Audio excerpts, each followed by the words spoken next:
All right, hello all. Today we're going to address a really important question from the internet. And that is the question of, I have so much in my life. I'm extremely lucky. I make a lot of money. I have a great family, but I'm still unhappy. Why does this happen? And what can I do about it? This might be something that you've experienced, or maybe this is something you've seen others experience. This is something that we often see in celebrities or famous people where they seem to have everything. Like they could have everything anyone could ever want, but at the same time, they sometimes are incredibly unhappy. And I'm going to talk about why this happens and what we can do about it. Because if we can't be happy in the best of times, how do we expect ourselves to get through the bad times, the worst of times? And so that's what we're going to talk about in this video. I'm going to answer a question from the internet, and I think a lot of us will see ourselves a little bit in this question. So I think it'll be really helpful to kind of read this question and use psychological concepts to explain why this might be happening so that we can better understand and better apply this to our own lives.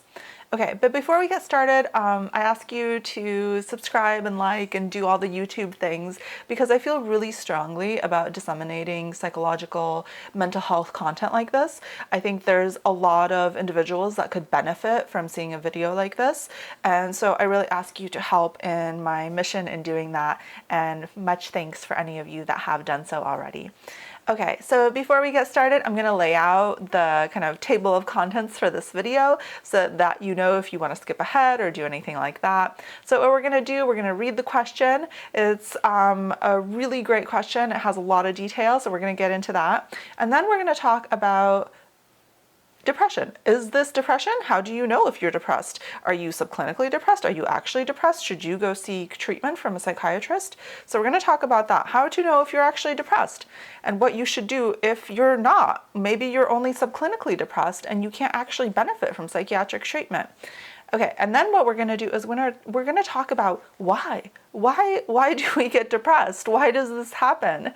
Like for me, I don't know about you, but whenever things happen, I always want to know why. Like, why would this happen? We just sometimes accept depression as like something that happens, but it's like, if this person has everything that they could ever want and they have this great life, why are they depressed? Why? Okay, so we're going to do that. We're going to go into some theories of depression that I think are really interesting that explain why depression happens. And then we're going to talk about what I would recommend for this individual to do to alleviate this kind of unhappiness in their lives, to create a more fulfilled, more vibrant, more enjoyable life.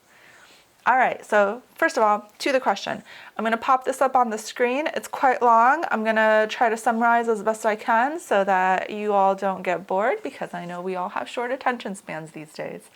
Okay, so this is an individual that works at Amazon, and basically she is saying that she is a software engineer, she is female, she's married, and she has a 4-year-old. She feels lost in life. Her team at Amazon has good work-life balance, but she did not get a high raise this year, which a lot of individuals actually don't. This is a common misconception. Typically, Amazon, for the major kind of percentage of their employees, only adjusts for inflation. She did not receive any type of promotion, and that was difficult for her.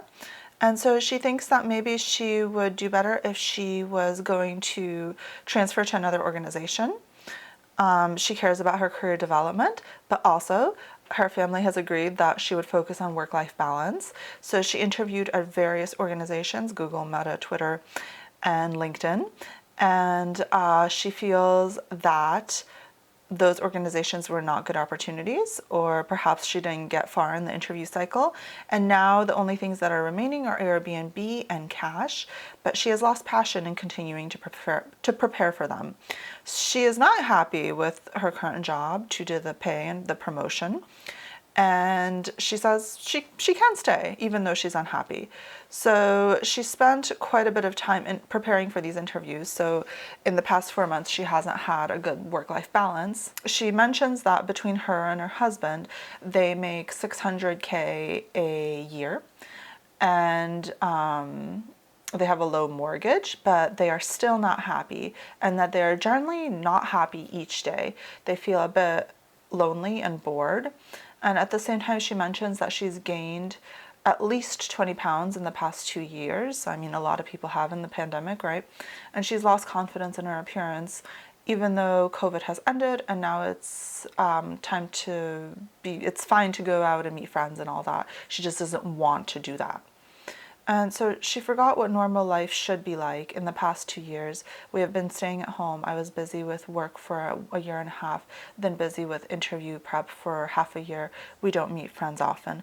I know, looking at what I have, I should not be depressed, but I really am. There are probably a lot of things that need to change, but I don't know where to start. So first of all, the pandemic was difficult. I don't think anyone should gloss over that. It has been an extremely difficult 2 years. We have been through a lot, and most people have been through a lot, even if it's just staying at home, not seeing other individuals. That cognitive stress, that kind of what we call allostatic load on the mind, it weighs on us and it has repercussions. And so this uncertainty that we've lived through creates stress, and that can aggravate depression or depression-like symptoms. So first of all, I would really encourage this individual to have some self-compassion. It can be really difficult, and judging oneself will not help at all. At all.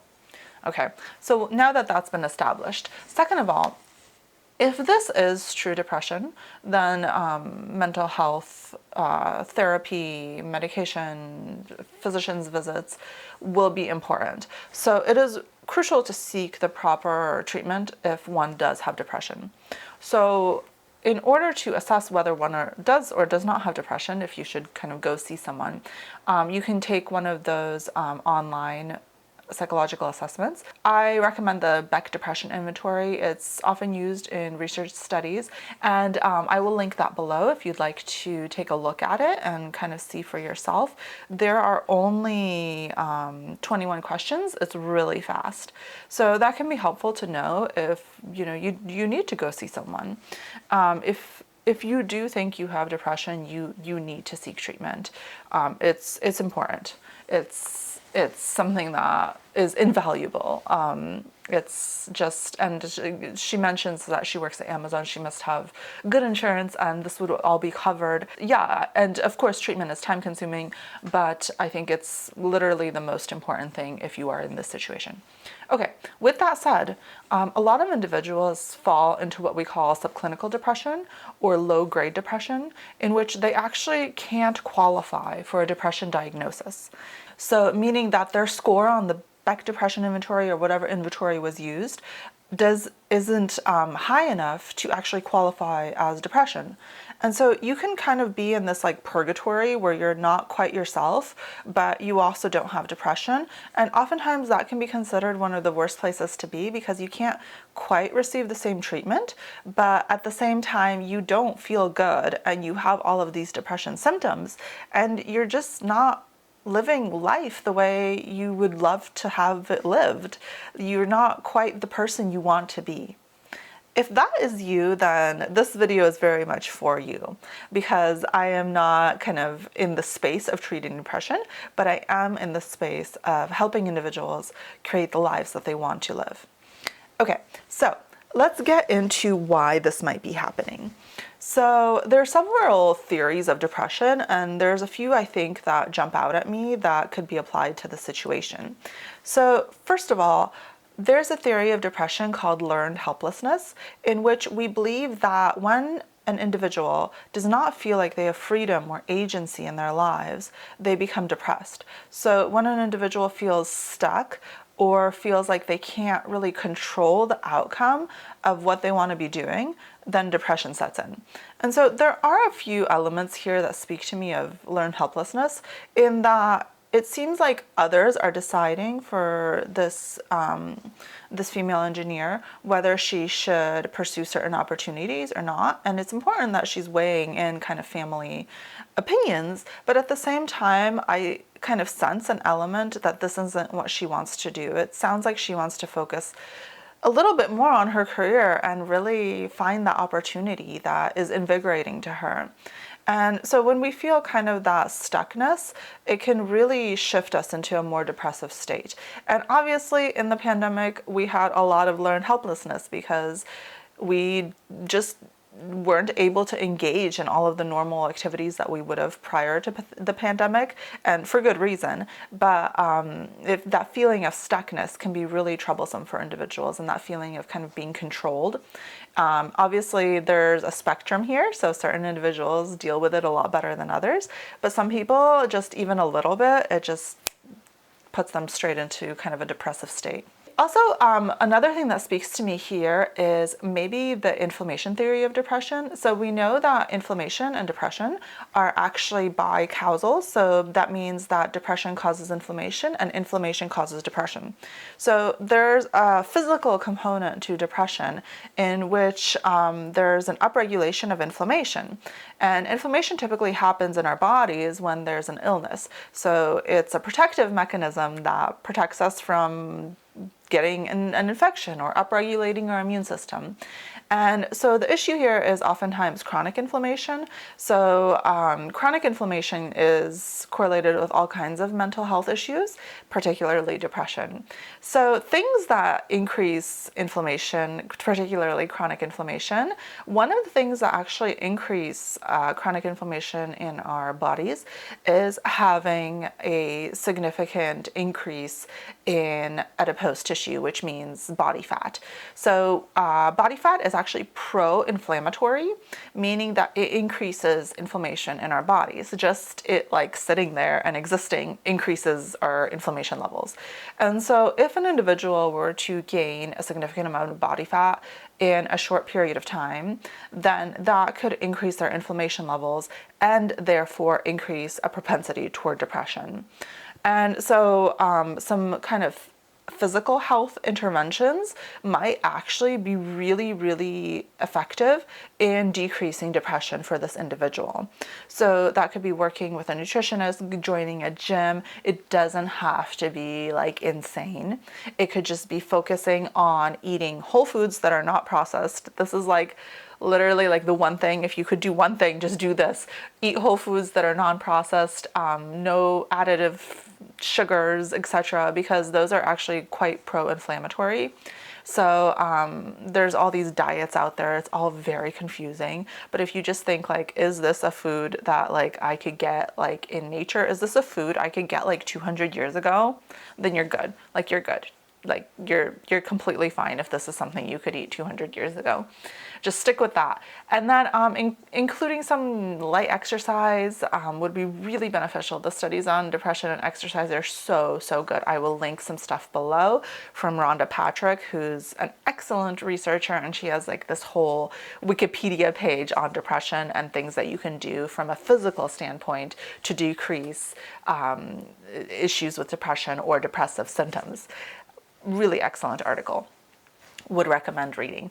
Okay, so that's kind of the inflammation model. And so one other thing that stood out to me here is potentially the cognitive theory of depression, which was invented by Beck, who also is the author of the inventory I mentioned. Aaron Beck was also inventor of the cognitive behavioral theory of treating depression. So it's actually one of the most effective and well-researched therapies in helping individuals who have depression or depressive symptoms.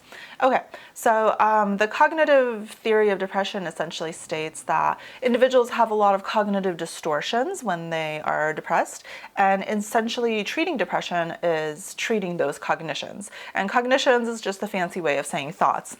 And so essentially we have all these kind of thought patterns that happen in our minds, and once those kind of get deregulated, we can become depressed. So if you think about it, there's one distortion in CBT that's called black and white thinking.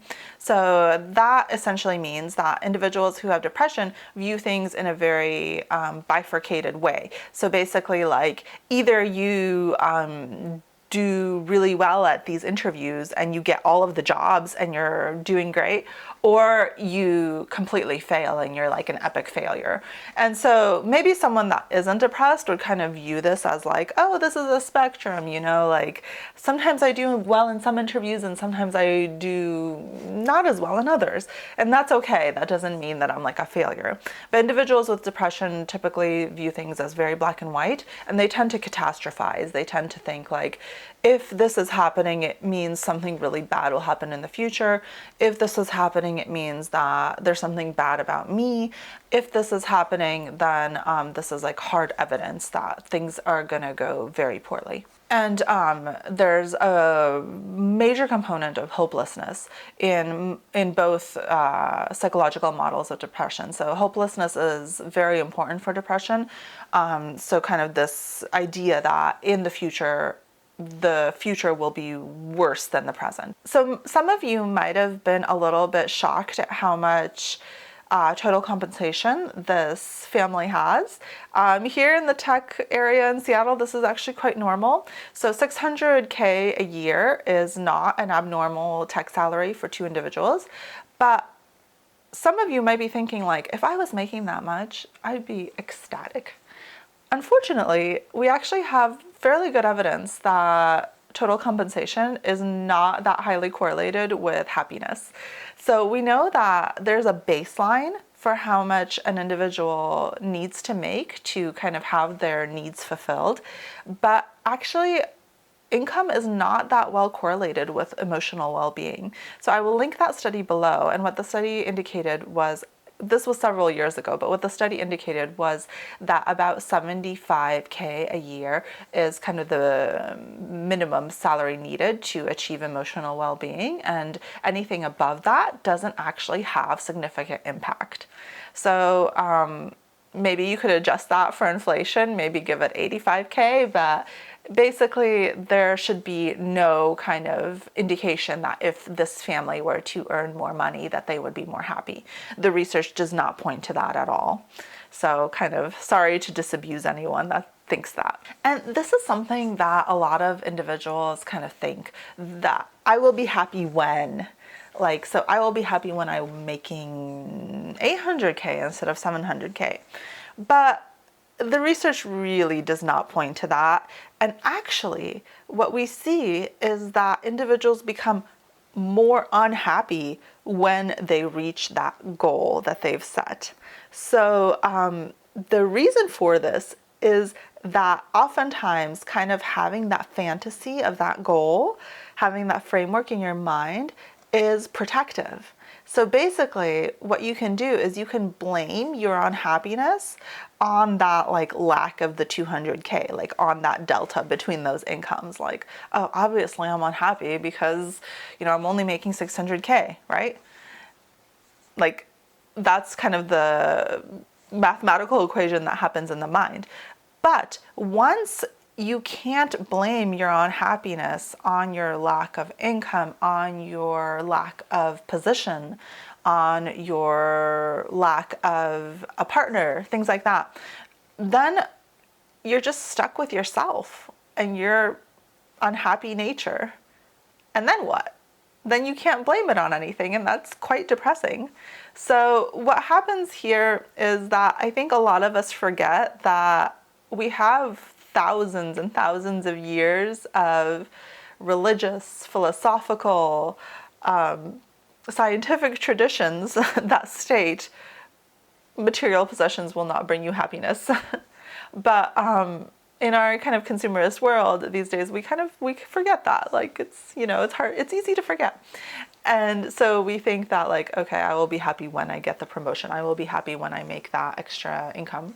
But it's not going to happen. And what happens is that what we need to do to be happy is we need to actually work on our happiness. Because all of us have a baseline happiness. This is well indicated in research that comes from a nurture and nature component. So there's a genetic kind of component to happiness, and there's also an upbringing component. But then also there's a significant kind of piece of that pie that is influenced by you. And if you are able to work on your mind and on your thoughts and how you perceive the world, on your physical health, then that is what's going to really change your happiness levels.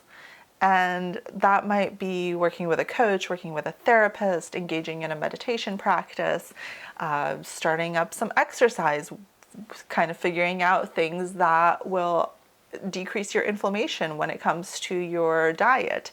All of those things will truly, truly impact your happiness, and they are really well researched. Like, there's good research on this. I will link it below. You can kind of take a look if you'd like. But essentially, happiness is sometimes work. And this is something I think oftentimes we forget, is that we think, because we've been sold this dream that if you get the promotion, if you make this much, if you marry this person, you will become happy. You will be happy. And then it'll be like, the happily ever after in the Disney movies. But that's not the case. Happiness is work, and it is internal work. It has very little to do with the external world. So if you are not happy making 600K, I'm guessing you will not be happy making 800K. If you are not happy at Amazon, there's a very high likelihood you won't be happy at Meta or Twitter or LinkedIn or etc., because this is all internal work. And I'm not the first person to say this. There's been thousands of people, millions of people that have said this before that are way smarter than I am. And I would just really encourage anyone who's struggling with this to start on a path towards that internal work, because the more time you spend thinking that the happiness has an external component, the more time you spend living your life being unhappy. And so again, I just want to remind everyone that true depression is different than kind of subclinical depression or just having high rates of unhappiness. So if you do have clinical depression, which you can assess with the inventory I linked earlier in this video, please go see a trained professional. But if you're just someone that really wants to create a better, more fulfilled life, then start doing that internal work. And if you need resources for that, just email me and I can point you in the right way depending on what you're struggling with. It's really the only way forward. So I hope that this video is helpful. I really enjoy doing these question and answer videos. I'm not sure if you all like them. If you do, let me know below, because I want to make videos that you all are interested in. And also, one more thing, if you like this type of information, then I really encourage you to subscribe to my Monday Motivation newsletter. I will link that below as well. It comes every Monday, and we talk a lot about psychological concepts, tools, techniques that you can use in your week to feel better, to create a life full of meaning and purpose, and also to learn more about your own mind and your own health. And I actually publish that on LinkedIn as well. So if you want to connect with me on LinkedIn, you'll probably see that on there as well. All right, I wish you all a wonderful week, and I will see you all next week with another video.